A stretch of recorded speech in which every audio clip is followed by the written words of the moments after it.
Presidenti Amerikan Donald Trump u qidor nga kërcënimi i tij për të pushtuar Grenlandën pas një përplasjeje të fuqishme me aleatët e NATO-s.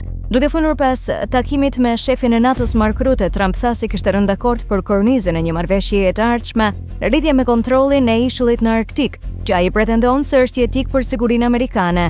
Trump po ashtu shtoi se po pezullonte planet për të vendosur tarifa për Britaninë dhe vendet e tjera që i rezistuan marrjes së Grenlandës nga ana e tij.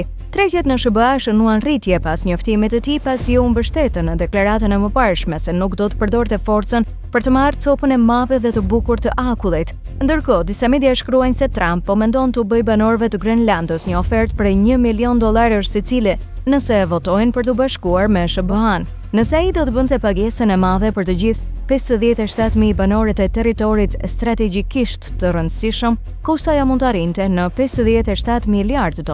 Ndërsa plani duket i çuditshëm, çmimi është vetëm një pjesë e vogël, rreth $800 miliard që SBA shpenzon për mbrojtjen çdo vit. Kjo gjithashtu do të ishte varësinë e Grenlandës nga Danimarka për grante dhe do të riformsonte ekonominë e ishullit.